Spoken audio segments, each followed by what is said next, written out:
नमस्कार किसान भाइयों इस टाइम किसान गन्ना पौधा हो या पेड़ी हो उसमें कैल्शियम डालने की फिराक में है। और पहले तो ये कैल्शियम सस्ता आ जाता था, लेकिन इस टाइम तो ये बहुत ही ज़्यादा महंगा हो गया है। लेकिन किसान फिर भी इसको अपनी गन्ना फसल में लगाते हैं। मैं आज की वीडियो में आपको जानकारी दूंगा कि कैल्शियम के बहुत सस्ते से सस्ता विकल्प आपके सामने मौजूद है। इसके अलावा कुछ किसान भाई तो ऐसे हैं उनको अपनी गन्ना फसल में डालने की बिल्कुल भी ज़रूरत नहीं है, तो वे भी मैं आपको जानकारी दूंगा कि कौन कौन से खाद यदि आपने अपनी गन्ना फसल में लगाए हैं तो आप कैल्शियम बिल्कुल भी मत लगाइए। उसमें कैल्शियम ऑलरेडी होता है और ये कैल्शियम आपको ज़्यादा डालने की ज़रूरत भी नहीं है, क्योंकि ये सेकेंडरी तत्व है, प्राइमरी तत्व ये नहीं है। तो भी इसमें फसल में इसकी कम ही ज़रूरत पड़ती है। तो जो आपने कुछ खाद ऐसे होते हैं उनमें ऑलरेडी होता है, उसमें ज़रूरत नहीं है, तो वो भी मैं आपको बताऊंगा। साथ ही ये भी बताऊंगा कि इसकी स्प्रे ज़्यादा कारगर है या फिर आपको दानेदार डाले वो कारगर है। मेरे प्यारे किसान भाइयों, यदि अभी तक आपने हमारे चैनल को सब्सक्राइब नहीं किया है तो कृपया करके इसे सब्सक्राइब करें और वीडियो को किसान भाइयों में शेयर भी करें ताकि सभी किसान भाइयों का भला हो सके। तो चलिए किसान भाइयों, वीडियो को आगे बढ़ाते हैं। तो सबसे पहले मैं बता दूं कि कैल्शियम की तीन रूप हैं। एक तो है कि कैल्शियम नाइट्रेट है, या कैल्शियम क्लोराइड, या कैल्शियम सल्फेट। अब तीनों में किसान को भ्रांति हो जाती है कि कौन सा लगाऊं। तो सबसे पहले मैं बता दूं कि ज़्यादातर जो किसान है वो कैल्शियम नाइट्रेट की तरफ भागता है, इसका प्रयोग करता है। तो ये मैं बता दूं कि जो कैल्शियम नाइट्रेट है इसमें दो खाद होते हैं, एक तो कैल्शियम और एक नाइट्रोजन। और नाइट्रोजन भी वो होता है कि जैसे कि हम यूरिया लगाते हैं, यूरिया के तीन रूप परिवर्तित होते हैं तभी वो गन्ना पौधे को मिलता है। जैसे कि यदि हमने नाइट्रोजन अपने गन्ना खेत में लगाई तो वो अमाइड में बदलेगी, इसके बाद अमोनियम में बदलेगी, इसके बाद वो नाइट्रेट में बदलेगी, जब जा करके वो पौधे को मिलेगी। और कैल्शियम नाइट्रेट में वो डायरेक्ट होती है, नाइट्रेट रूप में होती है, तो डालते के साथ ही तुरंत वो गन्ना पौधे को मिल जाती है। वैसे भी आप यूरिया लगाते रहते हैं तो ये कोई आपके लिए ज़्यादा महत्वपूर्ण समझौता नहीं है, ज़्यादा लाभ का समझौता नहीं है कि नाइट्रेट हो ही हो। जब आप उसमें यूरिया लगाए देते हैं तो कैल्शियम एक्स्ट्रा होगा, नाइट्रेट तो आप पहले से ही देते आ रही हैं।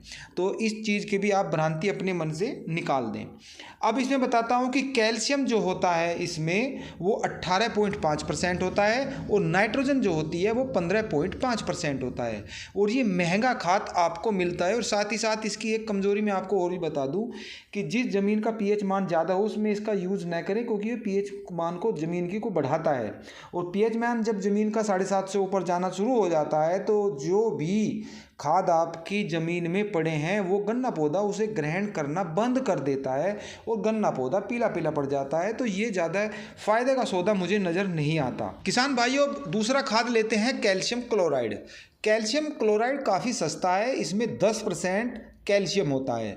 पानी में डालते ही ये थोड़ा पानी को गर्म कर देता है और जो कुछ फंगस होती है, फंगस टाइप बीमारियां होती है, उसको ये इसी कारण से ख़त्म भी कर देता है। ज़्यादा की मैं बात नहीं करूँगा, लेकिन हाँ काफ़ी फंगस जो थोड़ी बहुत आपको दिखाई देती है उसको ये ख़त्म भी कर देता है। तो ये इसका फ़ायदा है और बहुत ही सस्ता खाद ये आपको मिल जाता है जो कैल्शियम क्लोराइड होता है।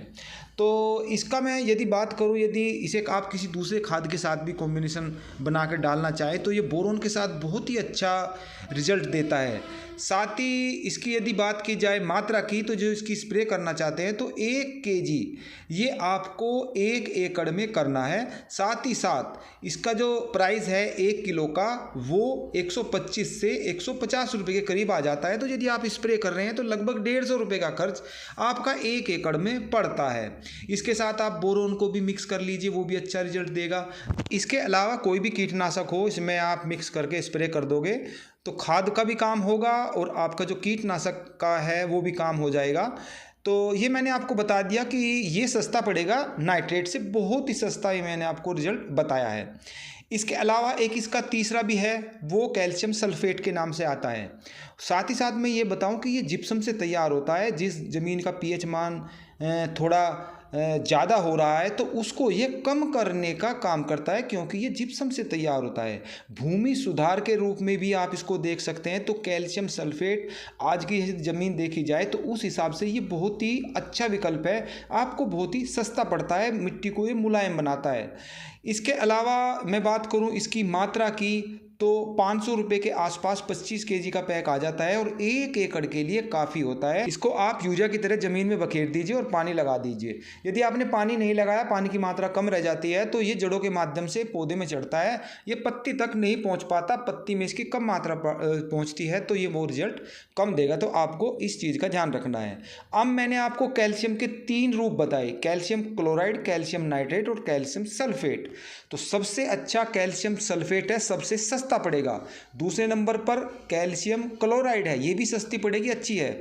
और कैल्शियम नाइट्रेट ये महंगा भी है और ये अच्छा विकल्प मैं इसको नहीं मानता, क्योंकि ये पीएच मान को बढ़ाता है। अब मैं बताऊं कि किन किसानों को इसका यूज बिल्कुल भी नहीं करना है, क्योंकि अब तो किसान ये चाहता है कि मैं कैल्शियम का प्रयोग करूं किसी भी तरीके से और गन्ना फसल मेरी हरी भरी हो जाएगी और बढ़वार वो तेज़ी के साथ करना चालू कर देगी।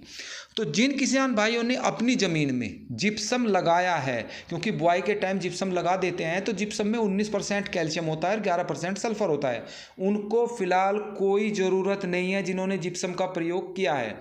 इसके अलावा जिन्होंने एसएसपी का भी प्रयोग किया है, सिंगल सुपर फास्फेट यानी कि रामबाण, तो उसमें कैल्शियम लगभग 15% के करीब होता है, सल्फर 11% के करीब होता है, उनको भी कोई ज़रूरत नहीं है कि वो इसमें पंगा लें, उसमें वो कैल्शियम लगाएं, कोई ज़रूरत नहीं है। क्योंकि जब इस सिंगल सुपर फास्फेट में है, वो धीरे धीरे उसको मिल रहा है, तो क्या आवश्यकता पड़ी कि कैल्शियम अलग से उसमें दिया जाए, तो उसमें आपको कोई ज़रूरत नहीं है। किसान भाइयों, मैंने सब कुछ आपको क्लियर कर दिया है, लेकिन फिर भी किसान को मैंने देखा है कि वो ज़्यादा पैसा लगाना ही पसंद करता है, कैल्शियम नाइट्रेट का ही यूज वो करता है।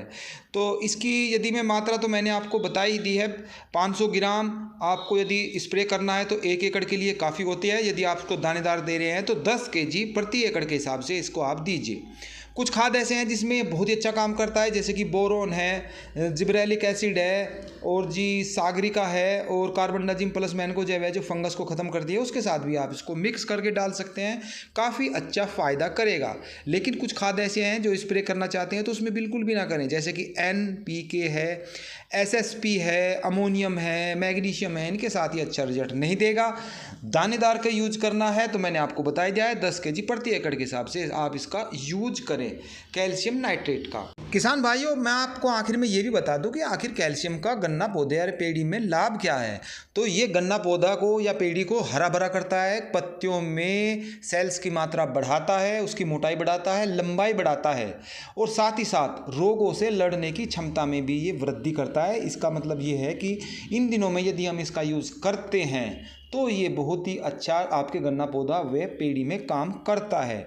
लेकिन मैं आपको अपने अनुभव के आधार पर बताऊं, ये मैंने एक आपको साइंटिफिक रीज़न बताया है जो कि इस खाद के बारे में प्रचलित है और या इस पर लिखा भी रहता है जो ये काम करता है। लेकिन मैं अपने अनुभव के आधार पर यदि मैं बताऊं तो इस टाइम आप अपना गन्ना पौधा हो या पेड़ी में कोई सा भी कैल्शियम का आप फॉर्मेट ले लीजिए, नाइट्रेट ले लीजिए, क्लोराइड ले लीजिए या सल्फेट ले लीजिए, आप 1 एकड़ में लगाइए, दानेदार लगाइए, क्योंकि दानेदार इसका बहुत अच्छा रिजल्ट देता है बजाय स्प्रे के। और यदि आपके गन्ना खेत 1 एकड़ का है और उसके 3 भाग हैं तो 2 भाग में आप कैल्शियम का कोई भी फॉर्मेट लगा लीजिए, क्लोराइड लगा दीजिए, सल्फेट या नाइट्रेट रूप में उसका यूज कीजिए, पानी लगाइए। और एक जो भाग है उसको आप उसमें आप कुछ मत लगाइए, ऐसे ही छोड़ दीजिए, नाइट्रेट का कोई सा भी फॉर्मेट हो वो मत लगाइए, ऐसे ही छोड़ दीजिए।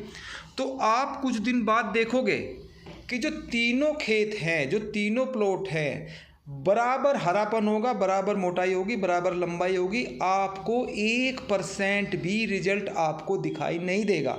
ये मेरा अनुभव है, आप भी इसको करके देख लीजिए। तो जो आपका एक जिसमें आपको इसका यूज नहीं करते कैल्शियम का, इस टाइम जब गन्ना बड़ा हो जाता है तो मेरा मानना है कि वो गन्ने में ऊपर तक नहीं जा पाता और उसका रिजल्ट 0 रह जाता है। तो आप भी इस टाइम यदि यूज करके देखते हैं, यदि गन्ने की हाइट कम है तो बात अलग है, यदि गन्ने की हाइट ज़्यादा हो गई है तो उसमें रिजल्ट 0 आएगा, मेरा मानना ये है। लेकिन आपका यदि मन करता है डालने का तो आप इस खाद को डालिए, लेकिन कुछ जगह छोड़ लीजिए, आप उसमें मत डालिए और फिर आपको रिजल्ट देखे तो आपको इसका अगले साल ज़रूर लाभ मिलेगा।